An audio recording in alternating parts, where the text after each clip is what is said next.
Hello, mayong gabi sa inyo tanan din mga Bisaya, no? So, for today's video, gikan ako nagsundo ni Komandera na nagapit mi diri sa Obrero kay nagtaya mi og loto.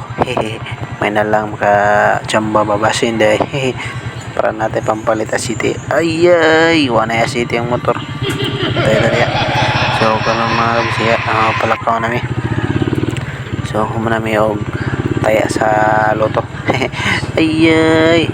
So, may ka chambataning taya sa loto. Ano lang makatabang-tabang. So, may agi mga kabisya. So, sa may kuan siya sa may Obrero. Kaning dala na street igawas ni mga dito ni sa may dakong kanal, dako daw. So, yang napita naan gamay ang kanto diya, naay kanto diya gamay diya may gagi.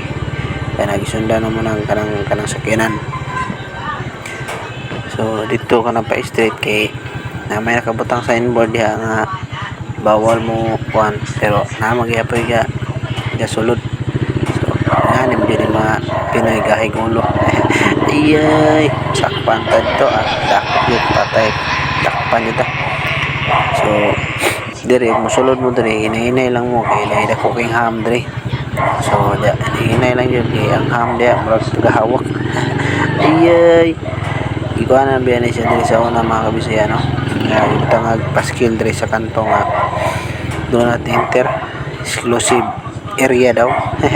Ayay, yung ko na sa exclusive area dia mga kabisaya, barangay road muna siya dia. So, di gawas sa kanto ya. Sunod lang ko aning taxi.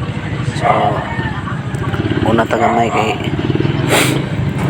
sa taxi kay kalitra biya nagsulod. So, shoutout ang yung tanan diyan, no? Ngayong gabi.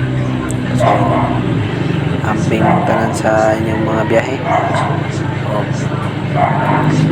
kita-kita sa sunod na video. Amping tanan. God bless. Ayaw mo kalimot para like and share mga Bisaya, no? Minalang tabang ba basin dahil monetize na dre. So mo lang to. Thank you, bye bye, and God bless.